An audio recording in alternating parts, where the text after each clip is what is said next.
Hey you guys, it's Peter, and welcome to my channel, Peterisms, where I tell stories of my life and just little things that I've learned as I've grown into the person that I am today. And I only brought 2 books with me today. 2 books and a pen. I brought The Daily Book of Positive Quotations by Linda Picone. And I also brought Don't Sweat the Small Stuff, and it's all small stuff because I haven't read from here in a couple days. And I went in to go pick up my meditation books in the bathroom where I keep them, and I was like, I think I'm going to read from this today. So that's what the pen is for, to mark off the ones that I've read. Okay, let's start today with the Daily Book of Positive Quotations, because I think we could all use some positivity in our lives right now, don't you? You guys doing okay? You hanging in there? I hope so. I hope everybody is staying safe and staying healthy. And I know most people are inside right now and it's tough. So just hang in there. You know, watch some TV, relax, read a good book. All right, March 25th, the cost of anger. Anger can be an expensive luxury. Italian proverb. Ever notice how many mistakes we make when we let ourselves get angry? We drop a dish while cleaning the kitchen, back the car into a pool while we're trying to park, yell at a person who didn't do anything wrong. Such mistakes just make us angrier. Only now we're angry at ourselves as well. We can decide not to be angry in the first place, or we can release our anger as quickly as possible. This doesn't mean that we have to let others take advantage of us. It simply means putting things in perspective so we can act calmly and constructively rather than angrily. I don't have to get angry, even if it seems justified. Instead, I can think about why I'm upset, whether there's something useful to do about it, and what steps to take next. You know, I think anger is a really an interesting discussion to have always. And, you know, I think there's this idea of justifiable anger, that we're justified to be angry at a certain situation, which when I look in my life, there have definitely been things that I feel rightfully so that I was justified to be angry about, right? And I think when, in talking to other people, friends of mine and people that I know, you know, that many of us have things, you know, from our childhood all the way to today that we have a justifiable, it's justifiable anger. So what that means is that yes, you're angry about this, but you should have a right to be angry about that, right? Like under normal circumstances. The problem with that is, how far does that get us? We are really, really the ones that suffer from that, you know? And I think that's where people talk about like not letting people rent space in your head for free and things like that. Today, I would say that other people's actions don't really make me angry often. Because I try to go and look and see like what my part is in that. But that's not always. I mean, not always. Like I'm a human being like everybody else, you know. There are days that I get frustrated or angry with something that, you know, my husband does, or, you know, one of my friends or something, or whatever, you know, like one of my family members. It could just be something that small that they say, and I get kind of angry inside. But what's the point in borrowing that, you know, and like borrowing trouble and borrowing anger in my head? It's not going to make me feel any better. Maybe sitting down and inventorying, you know, why I feel that way, and to a person in recovery, we know how to do inventory, but if you work a 12-step program, but to anybody out there, inventory can mean just writing it down, just writing down and saying, I am angry because I am angry at this person, this thing, this situation, you know, I don't know, whatever happened, right? And then saying, and this is why, and this is how it's affecting me, and this is my part in it, and now what can I do about it? And that's really what we inventory, right? And you can do that literally like written down in 5 minutes. And I think sometimes for me to see it on paper is so helpful, because I don't see things the way that I do when I'm just in my head spinning out of control. Have you ever, like, you get angry and then you just spin and you spin and you spin and you spin and you let it just sit there? Like, I don't really, you know, like, I love the proverb that it says that anger can be an expensive luxury. I don't have the luxury today to get that angry, because I know that anger leads to resentments, and resentments are unfulfilled expectations, okay? When I think that somebody should have acted differently or something should have turned out differently than it did, and resentments are the #1 offender, and resentments are going to lead me back to drinking and drugging, and I can't have that in my life today. It's not a luxury for me. So if I start getting angry, I have to sit down and, you know, try to attempt to talk to my husband about it, or I have to try to talk to one of my friends about it, or my sponsor, or, you know, somebody in my life, and say, like, this is what's going on, and blah, blah, blah. One of the things that is really, really helpful to me is the ability that I can start my day over whenever I want. And what I mean by that is that if I'm having a day where it's just off, and I have many days like that, you know, I get on video and I'm like, hey, how are you, and whatever, but like it takes me a while to kind of like get up and feel good. Like I have to have a cup of coffee, I have to do, you know, do my meditations, I have to kind of like, I pray every morning, you know, I do a gratitude list, you know, in my head. I have to do those things to get to a point where I can kind of be like, okay, I'm ready to go for the day, you know? And I know that not everybody has that luxury to take that time in the morning to do that. But the reality is to pray and to just kind of do some breathing exercises. We can do that in the car on the way to, you know, to work in the morning, or on the way back from like dropping our kids off at school. And the majority of us are at home right now anyway. So just take 5 minutes and go into the bathroom and lock the door if you're at home with, you know, your husband, your wife, your 6 kids, your grandma. You know what I mean? Like, you can do that and just take 5 minutes to yourself and just kind of do some breathing exercises, focus, and just be like, okay, today is going to be a good day. If you watch my vlog, I say that at the end of every single one of my vlogs, that one of my positive affirmations that I always say every day when I get up. And it was interesting because I was saying it out in my head as I was walking down the stairs today. I was like, today is going to be a good day. You know, it's going to be full of opportunity and positivity. Today's going to be a good day.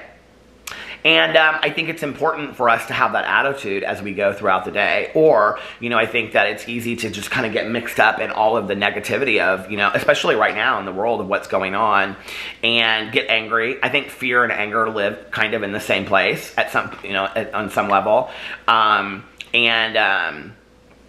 think anger leads to fear. And I think, you know, like, fear is an acronym for, you know, F everything and run. There's several different, you know, acronyms for it. But I mean, typically I think when we don't want to deal with something, that's what we do, is we just like push it away and we run. And I think anger is a really easy way for us to do that. And I think a lot of us really respond in anger, you know? And I think right now is a time for us to stay calm and to stay peaceful and to really be careful with that. So, you know, I have to remember I can start my day over whenever I want. I can walk out the front door and like take some deep breaths, you know, or go lay down for 5 minutes and be like, okay, I can start my day over. I want to have a better day. I want to have a better, you know, be in a better mood. So it's a great meditation. Great meditation. All right. Let's pick one from Don't Sweat the Small Stuff, and it's all small stuff. I love this book. Oh, let's see what this is about. I don't know what this is about. Okay, so number 27. Here, I'm going to check mark it. Imagine the people in your life as tiny infants and as 100-year-old adults. This will be interesting. I don't know what this is about. I learned this technique almost 20 years ago. It has proven to be extremely successful for releasing feelings of irritation toward other people. Think of someone who truly irritates you, who makes you feel angry. Oh my God, these always flow together, don't they? I did not like even open the books today to look at the themes. Now close your eyes and try to imagine this person as a tiny infant. See their tiny little features and their innocent little eyes. Know that babies can't help but make mistakes, and each of us was, at one time, a little infant. Now roll forward the clock 100 years. See the same person as a very old person who is about to die. Look at their worn out eyes and their soft smile, which suggests a bit of wisdom and the admission of mistakes made. I don't know, I've known some pretty surly old people, haven't you? I mean, I really have. I really have. I hate saying that, but it's the truth. Okay. And I've known some babies that won't stop crying. I'm reaching. I'm trying so hard, okay? The baby one was better for me. Were you doing it in your head while I was reading it? I was too. Okay. Know that each of us will be 100 years old, alive or dead, before too many decades go by. You can play with this technique and alter it in many ways. It almost always provides the user with some needed perspective and compassion. If our goal is to become more peaceful and loving, we certainly don't want to harbor negativity toward others. You know, I think it's a good meditation. I want to take it one step further because it's something that I kind of do in my own life, you know? And I like the idea of seeing people as they once were, you know, like as children and infants, or as like, you know, older people and like right before they're gonna die, I guess, is what it said. But I think the other thing is, you know, I did this I did this exercise often with myself, right? Like when I would be going through something and it was really stressing me out, I would say to myself, when I'm on my deathbed, is this going to be something that I'm going to look back on in my life and be really happy that like I spent time and energy invested in? Like, am I going to look back on this and I'm probably not going to even remember it when I look back on my life, you know? And the other thing I think is like, so I'm going to take it, you know, to the infant side and say, you know, like when I was an infant and I was looking like towards my life, you know, my parents were looking at me and they were like, oh, I wonder what he'll do with his life. I wonder what he'll be.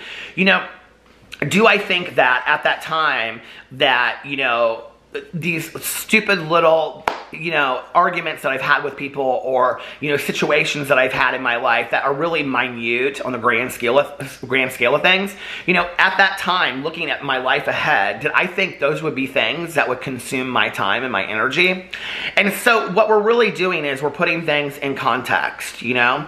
And I remember, after my mom passed away and everybody had left the room, I was the only one in the room left. And I keep on seeing like the smudge on my camera. I'm like, is it on my face right here? Is it on the camera? I can't tell. Anyway, and I remember thinking to myself, we're born, we live, we die, and what we put in the middle of it is ours. And I still think about that often today, you know? And when something happens in my life and it's just like a small argument or a small disagreement or something doesn't go the way that I expect it to, or I feel let down, I look at it and I think to myself, where does this fit in the context of my life? Like, does this really matter? When I look back, is this going to be something that really has great magnitude in my life? If not, then I probably need to let it go. Like, it's not even worth my investment, you know? I had a friend of mine recently say something to me, and I thought it was so profound. And we were talking about, like, disagreements with people and things like that. And she said to me, if you were investing your money in a stock, okay, and the stock was never paid out, it never paid back, like you were never getting anything out of the stock, would you continue to put money into it? And she's like, why are you continuing to put money into this negative situation, or time and energy into this negative situation? I thought, oh my God, she's so right. Like, why am I continuing to put time and energy into something that I'm not getting any kind of payback for? Am I trying to punish myself? Like, what am I doing with this? And in that moment, it was so easy just to let that go, you know? Like, but I had to kind of like see it, like, you know, in layman's terms. And once I saw that, I was like, oh wow, like that's pretty profound.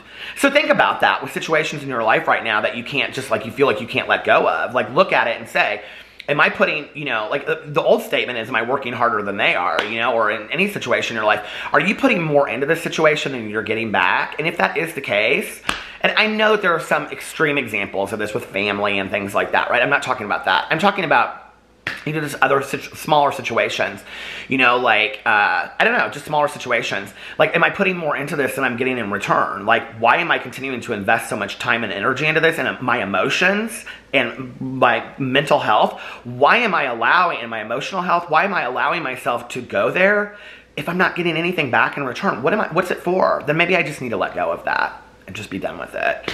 So anyway, let me know what you think about those readings. I thought those were good readings today. I hope you guys are staying safe and healthy. I love you, and I will see you tomorrow. Bye.